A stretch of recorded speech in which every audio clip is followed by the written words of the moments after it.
What's going on, guys? It's Nick here, back with another video. It's Wednesday, time to take a look at who I'd be trading for this week. First up, we have CeeDee Lamb.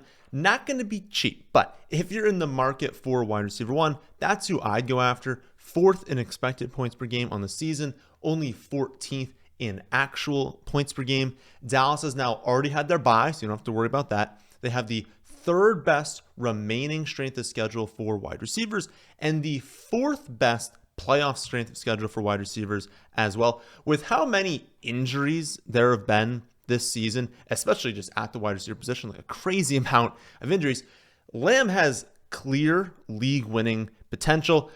I know he hasn't really hit yet, which is pretty surprising because they've been in some relatively decently high scoring games, but he actually doesn't have 100 receiving yards yet in a game this season, but the ceiling is coming. We all know that CeeDee Lamb is good. We all know his ceiling is insane. And honestly, the floor has been still great this season. His worst game on the season was 4 receptions for 67 yards. He hasn't had a game yet with fewer than 7 targets. Again, not going to be easy to go after him, of course, but if you're looking for a wide receiver one, that's who I'd go after. I'd also consider Tyreek Hill again this week.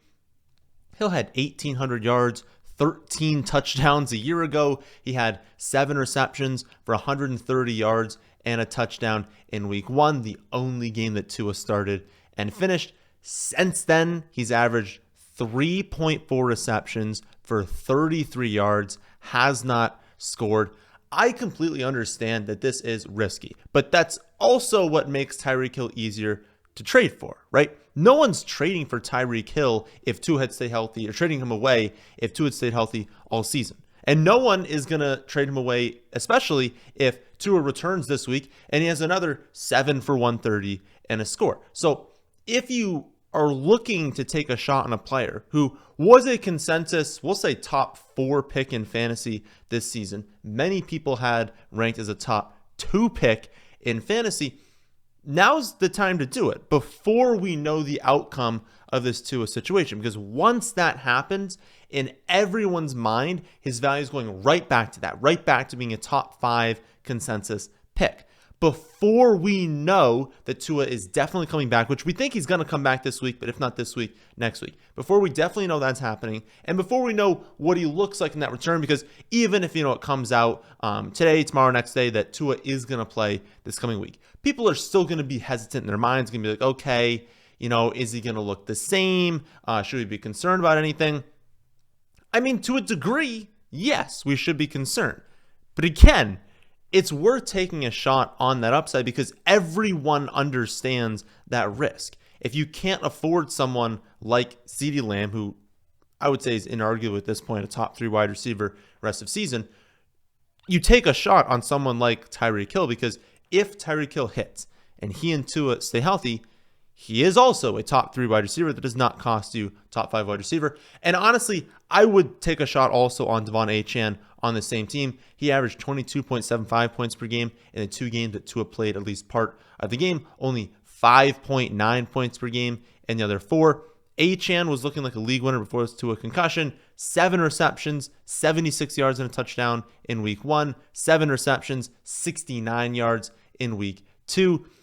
These quarterbacks have just been a joke behind him. And again, I understand that it's risky, but if Tua does return and can stay healthy this season, we know that both Tyreek Hill and Achane are league winners. So at the very least, test out the market. I don't think I would pay draft day cost for Tyreek Hill, right? Which would literally be the number 2 or number 3 player in fantasy. You'd be giving up another wide receiver 1 plus a flex option, maybe in a wide receiver 1 and a running back 2. That's what you would actually have to give up for draft day cost for Tyreek Hill. For Achane, you'd be having to give up another, mid-range, low-end running back 1.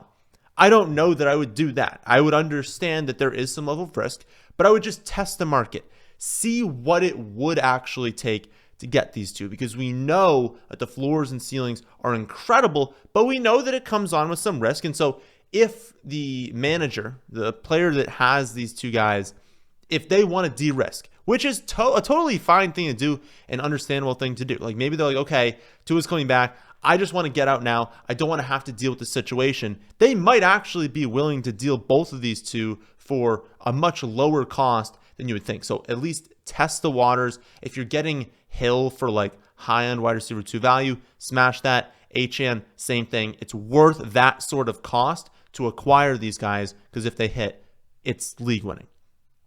One final higher-end player before we look at some cheaper options is Mike Evans.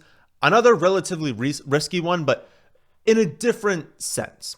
He's got this major hamstring injury. That's not something we want to deal with, but it seems like they're going to be careful with it. They understand it's a bad injury. They've said that we're expecting him to return after their week 11 bye, and that makes sense also because as of recording this, at least, I don't believe they've placed him on the IR. That would be 3 weeks. It would be the bye week, and then he return after that. So that would be why they wouldn't be placing him on the IR. If they did put him on IR, that would basically just put him one more week out. So not the end of the world. If you do see that, that would say, okay, maybe he's returning in week 13 instead. So understand that you are not going to have him for the next 4 weeks, and there's potential you don't have him for the next 5 weeks. But let's say you're 7-0, 6-1, 5-2.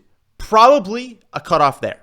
If you are 4-3, but your team has honestly been unlucky to get 4-3, you're scoring a ton of points, and you're like, no, I'm going to win these tiebreakers. I feel good moving forward. You can be included in this discussion as well. But if your team is doing good, and the Evans team is struggling, send an offer. Like you basically have to be sending an offer, especially if the Evans team is like 2-5, 3-4. They're going to be panicking because it's been widely reported. Again, you're not going to have Mike Evans for the next month. This is a very important month if you are 2-5 or 3-4. And so if that's the case with the person that has Evans, absolutely take advantage. He's third in expected points per game over the last month. And that's counting a game he left early with injury. It's counting Godwin playing for all of that time. I mean, imagine the upside here.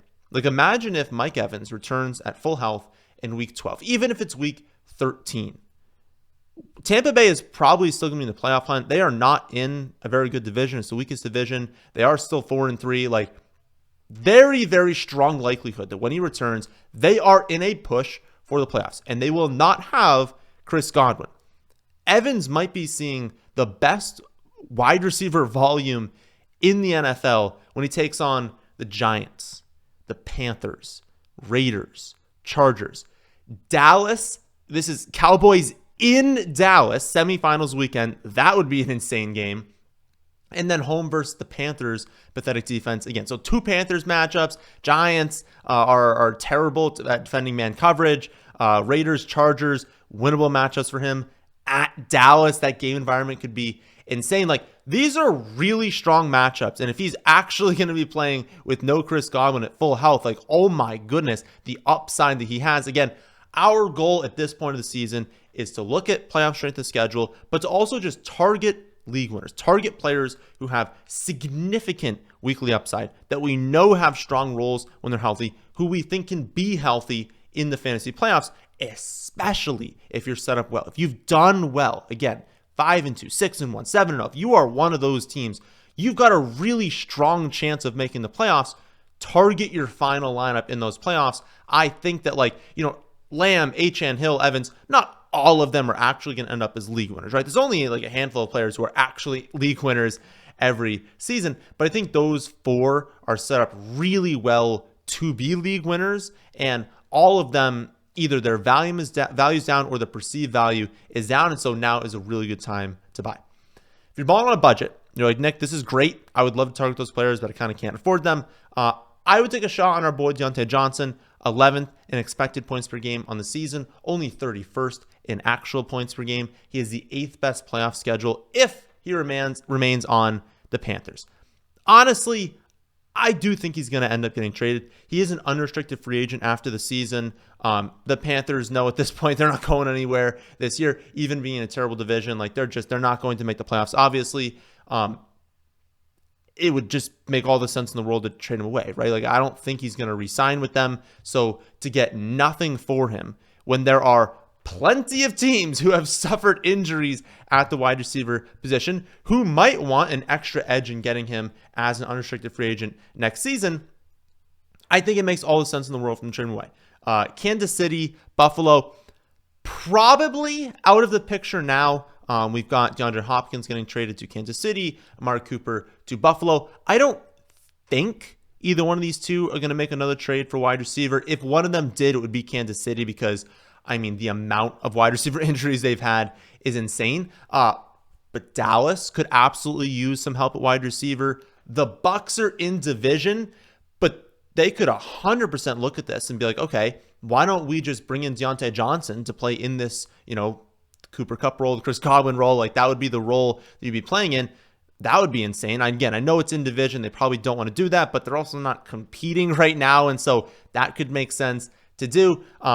Kupp is another option to land on some of these teams. And I do think there's a chance Kupp gets traded as well. But again, there's no reason that the Panthers should keep Diontae. And whenever we have these trades, it's not like he's going to be dumped off to a team that's terrible and that doesn't want to use him, right? If a team is actually going to trade for Diontae Johnson, it's a team that thinks they have a chance to sign him next season, and a team that is contending, wants that upgrade at wide receiver, has a need, and is going to use him, right? That's the teams that actually make these trades in season. So I think it makes sense he's traded away.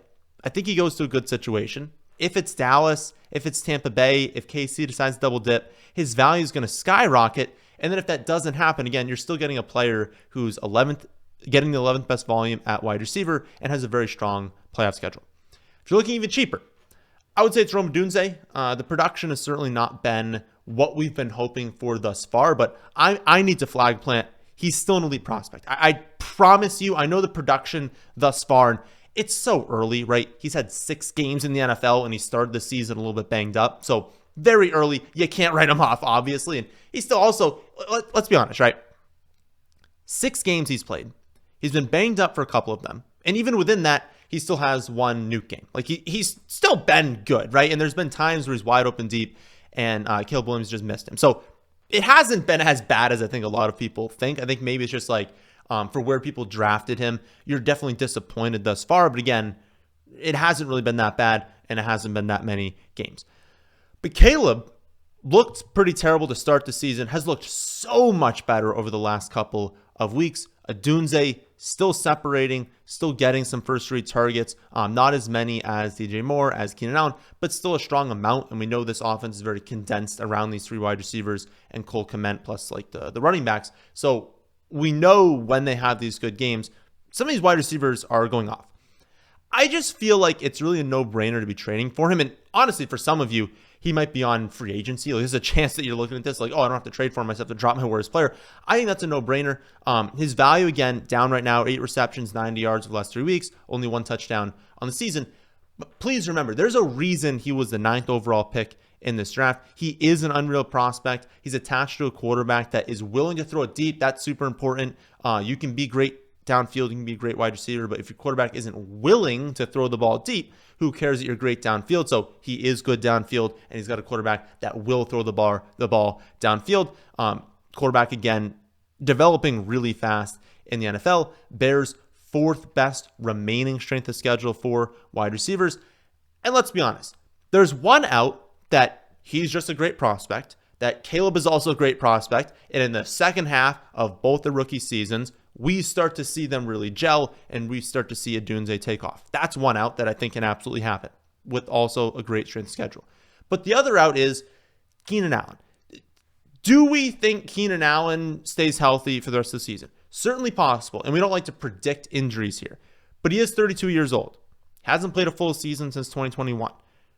There's potential here, of course, for him to get injured, for DJ Moore to get injured. And if either one of those two happen, with obviously Allen being the more likely injury here, either one of those two happen, it's going to be just a fast track to the development of Odunze, to the need to just hyper focus on him, feed him a ton of targets.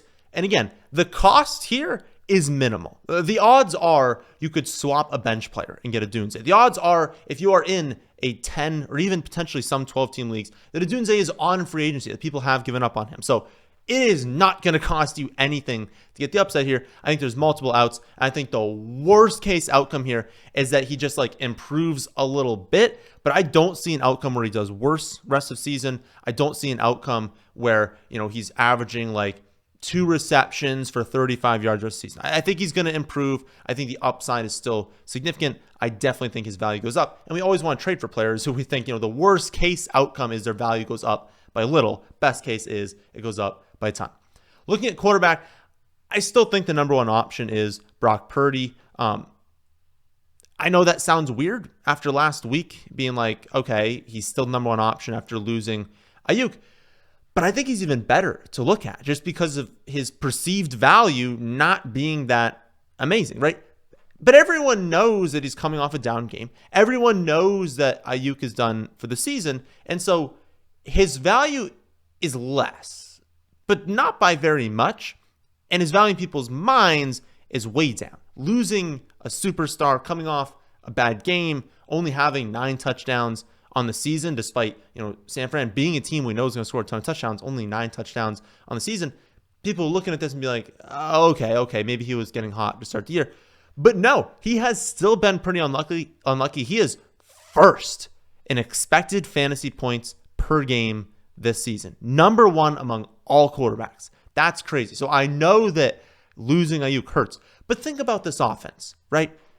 I know that Ayuk is good, but so is Kittle. So is Debo. So is Jawan. Pearsall's a great prospect. We know McCaffrey's coming back within the next few weeks at some time.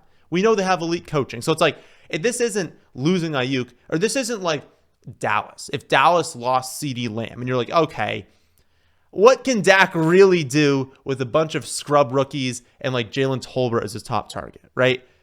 This is not that situation. Amazing coaching and still plenty of elite skill players around him. Downgrade, yes, but barely. And he was having the best, the most expected fantasy points among all quarterbacks. I think touchdown variance is going to swing his way at some point, and he's going to be a great quarterback rest of the season. Not like a top 3 quarterback, right? I still don't think he's going to be a top 3 quarterback because the extreme mobility is not there with some of these other, like Lamar Jackson, Jaden Daniels. He kind of can't compete with those two just given how mobile they are. But I think he's a quarterback 1 rest of the season. And I really just don't think it'll take all that much to trade for Brock Purdy. So he's a great quarterback to go after. So if you want more ideas on players to trade for, go check out my top targets on my website, thefantasyfootballadvice.com. I also have weekly and rest of season rankings, detailed positional reports, advanced matchup stats, strength of schedule by position, whole lot more. So check that out again, thefantasyfootballadvice.com. I'll be back tomorrow to go over every game for week 8. That's the end of this one. Please leave a like if you watched this far. Please subscribe if you are new to the channel. That's the end of this one, and thanks for watching.